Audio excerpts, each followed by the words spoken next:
ان میں سے ایک نے مجھے کہا بیٹھ جاؤ تو میں فوراً بیٹھ گیا۔ پھر اس نے کہا من ربکا، تمہارا رب کون ہے؟ جس کے ہاتھ میں گز تھا وہ مجھے بغور دیکھ رہا تھا۔ میں نے جلدی سے کہا میرا رب اللہ ہے۔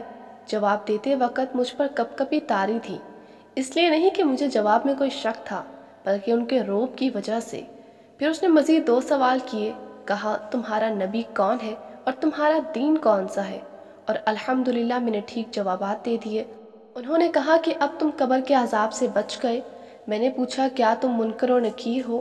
انہوں نے جواباً کہا ہاں، اور بولے کہ اگر تم صحیح جوابات نہ دیتے تو ہم تمہیں اس گز سے مارتے اور تم اتنی چیخیں نکالتے کہ اسے زمین کی ساری مخلوق سن لیتی سوائے انسانوں اور جنوں کے، اور اگر جن و انس اسے سن لیں تو وہ بے ہوش ہو جائیں۔ میں نے کہا اللہ کا شکر ہے کہ اس نے مجھے اس مصیبت سے بچا لیا۔ اس کے بعد وہ چلے گئے اور ان کے جانے سے مجھے قدر اطمینان حاصل ہوا۔ ان کے چلے جانے کے ساتھ ہی مجھے سخت گرمی محسوس ہوئی اور مجھے لگا کہ میرا جسم جلنے والا ہے، جیسے کہ جہنم سے کوئی کھڑکی کھولی گئی ہو۔ اتنے میں 2 اور فرشتے نمودار ہوئے اور کہا السلام علیکم ورحمۃ اللہ وبرکاتہ۔ میں نے جواب دیا وعلیکم السلام ورحمۃ اللہ وبرکاتہ۔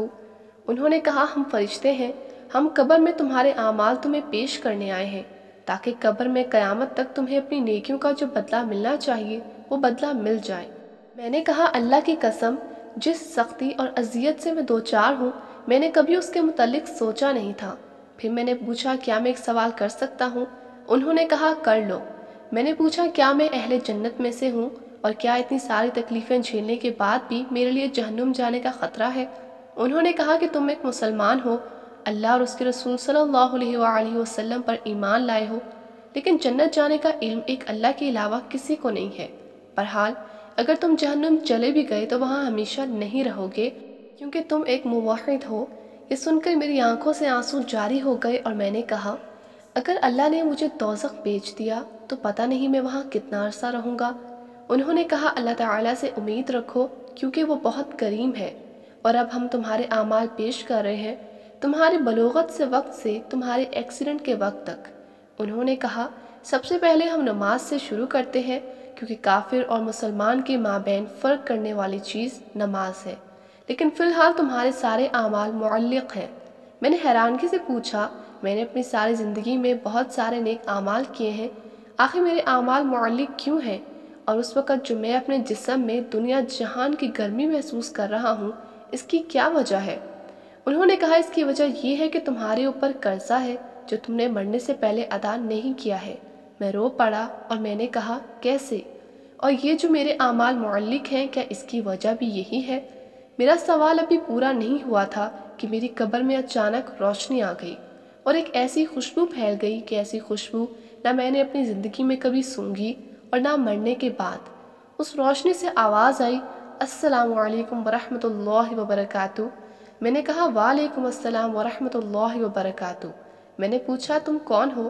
اس نے کہا میں سورت ملک ہوں، میں اس لیے آئی ہوں کہ اللہ سے تیرے لیے مدد طلب کر دوں کیونکہ تم نے میری حفاظت کی تھی اور تمہارے رسول اللہ صلی اللہ علیہ وآلہ وسلم نے تمہیں بتا دیا تھا کہ جو کوئی سورہ ملک پڑھے گا قبر میں وہ اس کے لیے نجات کا ذریعہ ہوگی۔ میں بہت خوش ہوا۔ میں نے کہا میں نے بچپن میں تمہیں حفظ کر لیا تھا اور میں ہمیشہ نماز میں اور گھر میں تیری تلاوت کیا کرتا تھا، مجھے اس وقت تمہاری اشد ضرورت ہے۔ اس نے کہا اس لیے تو میں آئی ہوں کہ اللہ تعالیٰ سے دعا کر لوں کہ وہ تمہاری تکلیف کو آسانی میں تبدیل کر دے، لیکن تم سے غلطی ہوئی ہے کہ تم نے لوگوں کے قرضے ادا نہیں کیے ہیں۔ میں نے کہا نجات کا کوئی طریقہ ہے؟ اس نے کہا 3 باتوں میں سے کوئی ایک تمہارا مسئلہ حل کر سکتا ہے۔ میں نے جلدی سے کہا وہ کون سے کام ہے؟ اس نے کہا پہلے یہ بتا دو کہ تم نے کوئی کاغذ لکھ کر چھوڑا ہے جسے دیکھ کر تمہارے ورثہ وہ قرضہ ادا کر دیں۔ ورثہ کا نام سن کر میرے آنسو نکل گئے۔ مجھے تمام گھر والے، امی، ابو، بیوی، بہن، بھائی اور بچے یاد آئے۔ پتہ نہیں میرے بعد ان کا کیا حال ہوگا۔ میری چھوٹی بچی جس کے ساتھ میں نے چاکلیٹ کا وعدہ کیا تھا اب کون اس کے لیے چاکلیٹ لا کر دے گا؟ میری بیوی کو لوگ بیوہ کہیں گے، کون ان کا خیال رکھے گا؟ سورہ ملک نے پوچھا لگ رہا ہے تم کوئی چیز یاد کر رہے ہو۔ میں نے کہا مجھے اپنے اہل و عیال اور بچے یاد آئے کہ میرے بعد ان کا کیا حال ہوگا۔ سورہ ملک نے کہا کہ جس نے انہیں پیدا کیا ہے وہی روزی بھی دے گا اور وہی نگہبان بھی ہے۔ سورہ ملک کی اس بات سے مجھے کافی تسلی حاصل ہوئی۔ اس کے بعد میں نے پوچھا کیا میں جان سکتا ہوں میرے اوپر ٹوٹل کتنا قرضہ ہے؟ سورہ ملک نے کہا کہ میں نے فرشتے سے پوچھا تو اس نے بتایا کہ 1700 ریال۔ 1000 آپ کے دوست کے ہیں جس کا نام ابو حسن ہے اور باقی مختلف لوگوں کے ہیں۔ میں نے کہا مختلف لوگ کون ہیں؟ اس نے کہا دراصل بلوغت سے لے کر آخری دن تک تم سے کئی بار اس بارے میں کوتاہی ہوئی ہے، اس طرح قرضہ بڑھ گیا ہے۔ مثلاً 5 ریال اس دکاندار کے ہیں جس سے آپ نے کوئی چیز خریدی تھی جبکہ آپ کی عمر 15 سال تھی۔ آپ نے اس سے کہا پیسے کل دے دوں گا اور پھر آپ نے نہیں دیے۔ اس طرح لانڈری والے سے آپ نے کپڑے دھلوائے اور اس کو ادائیگی کرنا بھول گئے۔ کرتے کرتے اس نے سارے لوگوں کے نام بتا دیے اور سارے مجھے یاد آئے۔ سورہ ملک نے کہا کہ لوگوں کے حقوق کو معمولی سمجھنے اور ان سے تساہل برتنے کی وجہ سے بہت سارے لوگوں پر قبر میں عذاب ہوتا ہے۔ کیا تمہیں اپنے رسول صلی اللہ علیہ وآلہ وسلم نے خبر نہیں دی تھی کہ شہید کے اعمال بھی روک لیے جائیں گے جب تک اس کا قرضہ ادا نہیں ہوا ہو؟ میں نے کہا نجات کا کوئی طریقہ ہو سکتا ہے؟ اس نے کہا پہلا حل تو یہ ہے جس کا قرضہ ہے وہ اپنا قرضہ معاف کر دے۔ میں نے کہا ان میں سے اکثر تو ان قرضوں کو بھول گئے ہیں جس طرح میں بھول گیا تھا، اور ان کو میرے مرنے کی خبر بھی نہیں ہوگی۔ اس نے کہا پھر دوسرا حل یہ ہے کہ تمہارے ورثہ تمہاری طرف سے ادائیگی کر دیں۔ میں نے کہا ان کو میرے قرضوں کی اور میری تکلیف کی کہاں خبر ہے، جبکہ میں نے کوئی وصیت نامہ بھی نہیں چھوڑا، کیونکہ مجھے موت اچانک آ گئی اور مجھے ان ساری مشکلات کا علم نہیں تھا۔ سورہ ملک نے کہا کہ ایک اور حل ہو سکتا ہے لیکن میں تھوڑی دیر بعد تمہیں بتا دوں گی، اور اب میں جاتی ہوں۔ میں نے کہا خدا را مت جائیے کیونکہ تمہارے جانے سے تاریکی ہو جائے گی جو میری موجودہ تکلیف میں اضافے کا باعث ہوگی۔ سورہ ملک نے کہا میں زیادہ دیر کے لیے نہیں جا رہی لیکن تمہارے لیے کوئی حل نکالنے کے لیے جا رہی ہوں۔ اس کے بعد سورہ ملک چلی گئی اور میں گھپ اندھیرے میں اکیلا رہ گیا۔ ہیت و تکلیف کے باوجود میں نے کہا یا ارحم الراحمین، اے اجنبیوں کے مولا اور اے ہر اکیلے کے ساتھی، اس قبر کی تاریکی میں میری مدد کر۔ لیکن فوراً مجھے خیال آیا کہ میں تو دارالحساب میں ہوں، اب دعاؤں کا کیا فائدہ؟ زیادہ دیر نہیں گزری تھی کہ میں نے ایک مانوس آواز سن لی۔ میں نے آواز پہچان لی، یہ میرے والد بزرگ گوار کی آواز تھی جو کہہ رہے تھے السلام علیکم ورحمۃ اللہ وبرکاتہ۔ میں نے کہا وعلیکم السلام ورحمۃ اللہ وبرکاتہ، لیکن میرا جواب انہیں کون پہنچائے؟ پھر انہوں نے کہا اللہم اغفر لہ، اللہم ارحمہ۔ پھر انہوں نے روتے ہوئے کہا اے اللہ میں اس بیٹے سے راضی ہوں، تو بھی اس سے راضی ہو جا۔ میرے والد صاحب جب دعا مانگ رہے تھے تو دعا کے دوران ایک زبردست روشنی میری قبر میں آئی۔ یہ دراصل رحمت کا فرشتہ تھا جو میرے والد کی دعا کو نوٹ کر رہا تھا اور جب تک میرے والد نہیں گئے تھے میرے ساتھ رہا۔ میرے والد صاحب جب واپس ہوئے تو فرشتے نے کہا کہ تیرے والد کی دعا آسمانوں تک جائے گی اور انشاءاللہ اللہ تعالیٰ اس کو قبول کرے گا، کیونکہ والد کی دعا اپنے بیٹے کے لیے مستجاب ہوتی ہے۔ میں نے تمنا کی کہ کاش میرے والد میری کمر پر زیادہ دیر کے لیے ٹھہرتے اور دعا مزید لمبی کرتے، کیونکہ ان کی دعا کی وجہ سے مجھے کافی آرام ملا۔ میں نے فرشتے سے پوچھا کیا میں ایک سوال کر سکتا ہوں؟ کیا پوچھوں؟ میں نے کہا کہ جب سے میں مرا ہوں اب تک کتنا عرصہ گزر گیا؟ اس نے کہا جب سے تمہاری وفات ہوئی آج تیسرا دن ہے اور اس وقت ظہر کا وقت ہے۔ میں نے حیرانگی سے کہا 3 دن اور اتنے سارے معاملات اور واقعات اور ایک قبر کی تاریکی جبکہ باہر دنیا روشن ہے۔ فرشتے نے کہا تمہارے سامنے بہت لمبا سفر ہے، اللہ اسے تمہارے لیے آسان کر دے۔ میں اپنے آپ کو قابو نہ کر سکا اور رونے لگا، اور ایسا رویا کہ مجھے یاد نہیں پڑتا کہ میں کبھی زندگی میں اتنا رویا ہوں۔ میں نے دل میں سوچا کہ اتنا خطرناک سفر اور دنیا میں میری اس قدر اس سفر کے لیے غفلت۔ فرشتے نے جاتے ہوئے بتا دیا کہ قبر میں موجودہ روشنی تیرے والد کی دعا کی وجہ سے ہے اور یہ اسی طرح رہے گی جب تک اللہ چاہے۔ مجھے پتہ چلا کہ والد کا آنا میرے لیے باعث رحمت ہے۔ میں نے تمنا کی کہ کاش میرے ابو میری آواز سن لے اور میں انہیں بتا دوں ابو میرے قرضوں کی ادائیگی کر دیں اور میری طرف سے صدقے کر دیں، اللہ کے واسطے میرے لیے دعا کریں، لیکن کون ہے جو انہیں بتا دے؟ میں نے محسوس کیا کہ بعض اوقات میرے جسم کی گرمی کم ہو جاتی تھی لیکن اچانک پھر سے بڑھ جاتی تھی۔ میں نے اندازہ لگایا کہ اس کا تعلق میرے حق میں لوگوں کی دعائیں ہیں۔ اچانک میری قبر میں پھر وہی روشنی آئی جو اس سے پہلے میں دیکھ چکا تھا، یعنی سورہ ملک کی۔ سورہ ملک نے کہا تمہارے لیے 2 خوشخبریاں ہیں۔ میں نے اشتیاق کے ساتھ فوراً کہا کیا ہے؟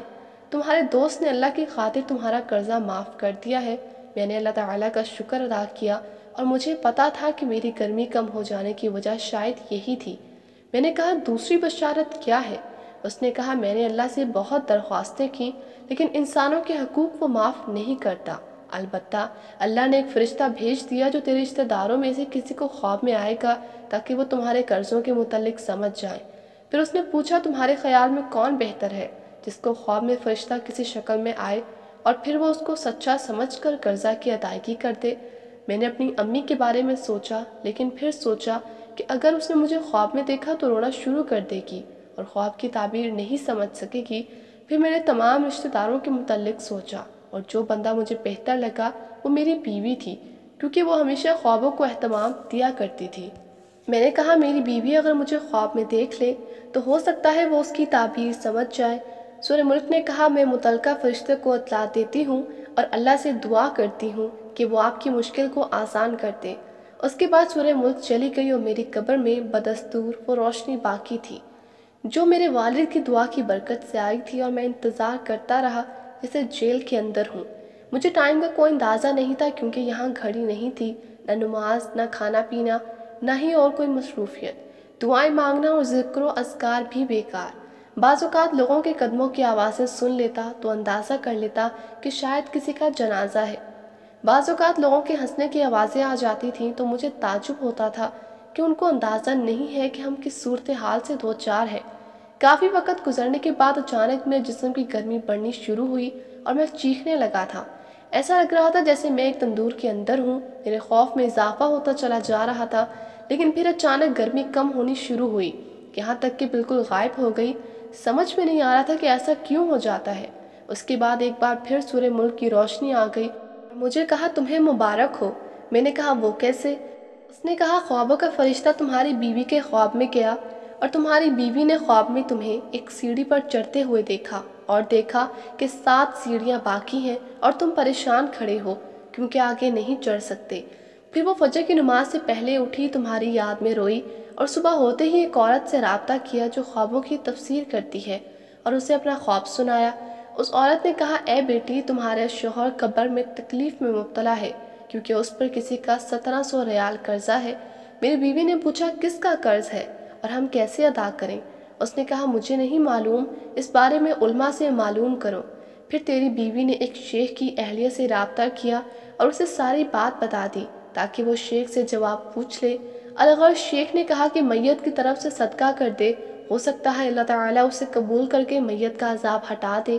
تیری بیوی کے پاس سونا تھا جس کی قیمت 4000 ریال تھی، اس نے وہ سونا تیرے والد کو دیا اور تیرے والد نے ان کے ساتھ کچھ رقم مزید لگا کر رقم کر دیا اور یوں تیرا مسئلہ حل ہو گیا۔ میں نے کہا الحمدللہ، مجھے اس وقت کوئی تکلیف نہیں ہے اور یہ سب کچھ اللہ تعالیٰ کے فضل اور تیرے تعاون سے ہے۔ سورہ ملک نے کہا کہ اب اعمال والے فرشتے تمہارے پاس آ جائیں گے۔ میں نے پوچھا کیا اس کے بعد بھی میرے لیے کوئی خطرہ ہے؟ اس نے کہا سفر بہت لمبا ہے، ہو سکتا ہے اس میں کئی سال لگ جائیں، لہٰذا اس کے لیے تیار رہو۔ کئی سال والے جواب نے میری پریشانی میں اضافہ کر دیا۔ سورہ ملک نے کہا کہ بہت سارے لوگ صرف اس وجہ سے قبروں میں عذاب جھیل رہے ہیں کہ وہ بعض باتوں کو معمولی سمجھتے تھے جبکہ اللہ کے نزدیک وہ معمولی نہیں ہے۔ میں نے کہا مثلاً کون سے اعمال؟ اس نے کہا بہت سارے لوگوں پر قبروں میں اس لیے عذاب ہے کہ وہ پیشاب سے نہیں بچتے تھے اور گندگی کی حالت میں اللہ کے سامنے کھڑے ہوتے تھے۔ اس طرح چغلی، چوری، سود اور مال یتیم کی وجہ سے بہت سارے لوگوں پر عذاب ہو رہا ہے۔ پھر اس نے کہا کہ کچھ لوگوں پر عذاب قبر اس لیے ہے تاکہ قیامت آنے سے پہلے ان کا کھاتا صاف ہو جائے، اور کچھ لوگوں پر قیامت تک عذاب رہے گا اور پھر وہ جہنم میں داخل کیے جائیں گے۔ میں نے کہا اللہ تعالیٰ کی سزا سے بچنے کی کوئی سبیل ہے؟ ملک نے کہا کہ عمل تو تمہارے منقطع ہو چکے ہیں، البتہ 3 کام ایسے ہیں جو تمہیں ابھی بھی فائدہ پہنچا سکتے ہیں۔ میں نے پوچھا وہ کیا ہے؟ اس نے کہا اہل و عیال کی دعا اور نیک عمل۔ اس کے علاوہ کوئی کام اگر تم نے دنیا میں کیا ہے جو انسانوں کے لیے نفع بخش ہو، مثلا مسجد کی تعمیر، تو اس سے تو مرنے کے بعد بھی مستفید ہوگا۔ اس طرح اگر علم کی نشر و اشاعت میں تم نے حصہ لیا ہو تو وہ اب بھی تمہارے لیے نفع بخش ہے۔ میں نے کہا میں کتنا بدبخت ہوں کہ دنیا میں کتنے عمل کے مواقع تھے جس سے میں نے کوئی فائدہ نہیں اٹھایا اور آج بے یار و مددگار قبر میں پڑا ہوا ہوں۔ میرا دل چاہا میں چیخ چیخ کر لوگوں کو پکاروں کہ اے لوگوں، قبر کے لیے تیاری کرو۔ خدا کی قسم اگر تم لوگوں نے وہ کچھ دیکھا جو میں نے دیکھا تو مسجدوں سے باہر نہیں نکلو گے، اور اللہ کی راہ میں سارا مال لگا دو گے۔ سورہ ملک نے کہا مردہ لوگوں کی نیکیاں عام طور پر شروع کے دنوں میں بہت ہوتی ہیں، لیکن اس کے بعد رفتہ رفتہ وہ کم ہوتی چلی جاتی ہیں۔ میں نے پوچھا کیا یہ ممکن ہے کہ میرے گھر والے اور میرے رشتہ دار مجھے بھول جائیں گے؟ مجھے یقین نہیں آ رہا ہے کہ وہ مجھے اتنی جلدی بھول جائیں گے۔ اس نے کہا نہیں، ضرور ایسا ہوگا، بلکہ تم دیکھو گے کہ شروع میں تمہاری قبر پر تمہارے اہل و عیال بہت زیادہ آئیں گے، لیکن جب دن ہفتوں میں اور ہفتے مہینوں میں اور مہینے سالوں میں تبدیل ہوں گے تو تمہاری قبر پر آنے والا ایک بندہ بھی نہیں ہوگا۔ مجھے یاد آیا کہ جب ہمارے دادا کا انتقال ہوا تھا تو ہم ہر ہفتے ان کی قبر پر جایا کرتے تھے، پھر ہر مہینے میں ایک بار، اور پھر ہم انہیں بھول گئے۔ جب میں زندہ تھا تو مردوں کو بھول جاتا تھا، لیکن آج میں خود اس حالت کو پہنچ چکا ہوں۔ دن، ہفتے اور مہینے گزرتے گئے اور میری مدد کے لیے کوئی بھی نہیں تھا سوائے چند اعمال کے جو مجھے پہنچتے تھے، یا میرے والد، بھائیوں اور دوسرے رشتہ داروں کا میری قبر پر آنا جو رفتہ رفتہ کم ہوتا گیا۔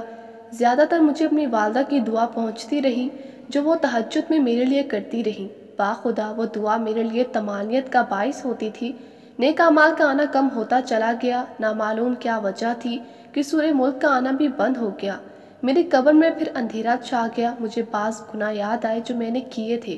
ایک ایک دن اور ایک ایک گھڑی یاد آ رہی تھی۔ مجھے اپنے گناہ پہاڑ کے برابر لگ رہے تھے۔ اپنے آپ کو ملامت کر رہا تھا، کتنے گناہ ہیں جو میں نے بڑی دلیری سے کیے تھے، کتنی نمازیں ہیں جو میری فوت ہو گئی ہیں، کتنی فجر کی نمازیں ہیں جو میں نے غفلت کی وجہ سے نہیں پڑھی ہیں۔ یہ سارے گناہ یاد کر کے میں اتنا رویا کہ مجھے ٹائم کا چونکہ اندازہ نہیں تھا، اس لیے اگر میں کہہ دوں کہ مہینوں رویا ہوگا تو مبالغہ نہیں ہوگا۔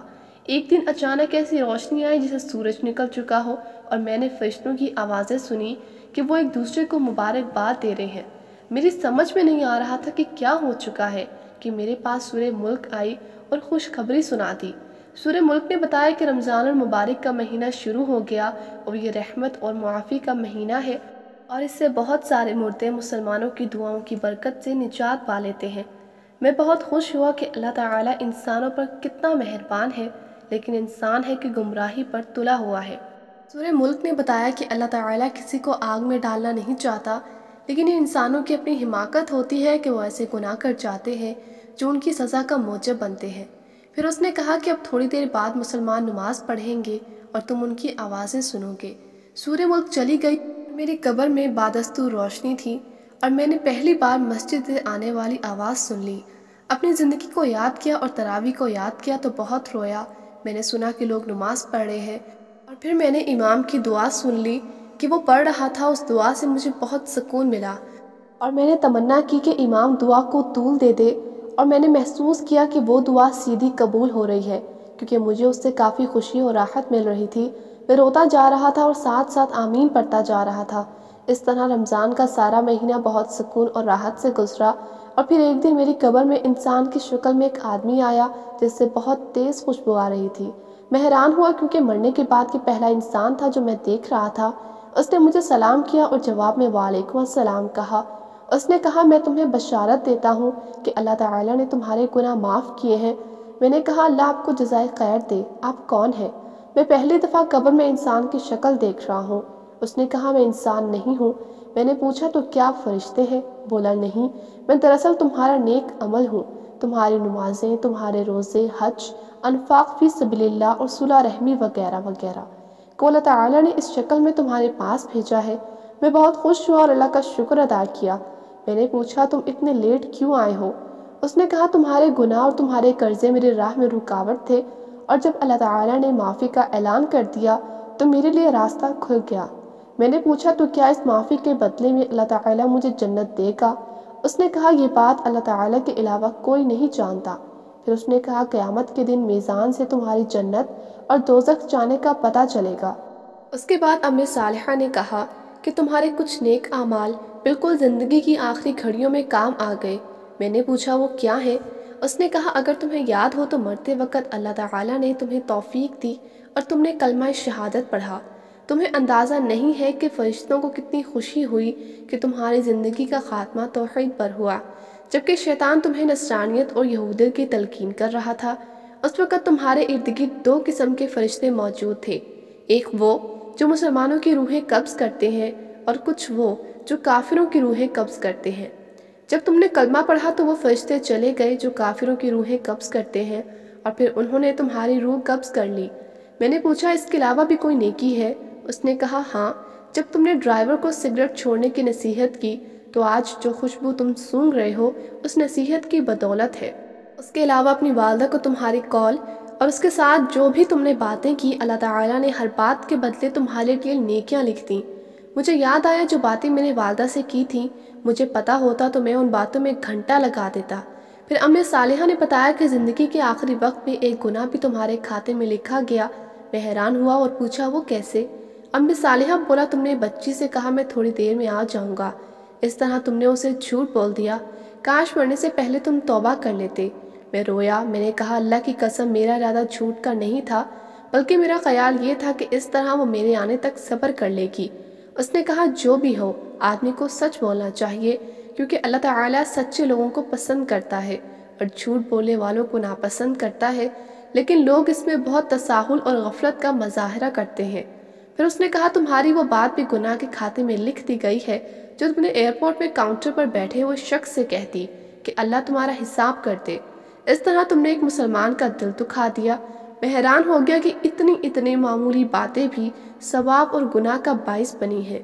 ام صالحہ نے مزید بتایا کہ یہ انسانوں پر اللہ تعالیٰ کا بہت بڑا احسان ہے کہ جب وہ ایک نیکی کرے تو اللہ تعالیٰ اسے 10 گنا بلکہ 700 گنا بڑھا دیتا ہے، اور بہترین اعمال وہ ہیں جو اللہ تعالیٰ کو زیادہ محبوب ہیں۔ میں نے کہا 5 وقتہ نماز کے بارے میں کیا خیال ہے؟ ام صالحہ نے کہا کہ نماز، زکوٰۃ، سیام، حج وغیرہ تو فرائض ہیں، میں ان کے علاوہ بھی تمہیں ایسے اعمال بتا دوں گا جو اللہ تعالیٰ کو بہت محبوب ہیں۔ میں نے کہا وہ کیا ہیں؟ بولا تمہاری عمر جب 20 سال تھی، تم عمرے کے لیے رمضان کے مہینے میں گئے تھے، تم نے وہاں 100 ریال کی افطاری خرید کر لوگوں میں بانٹ دی، اس کا بہت اجر تم نے کمایا ہے۔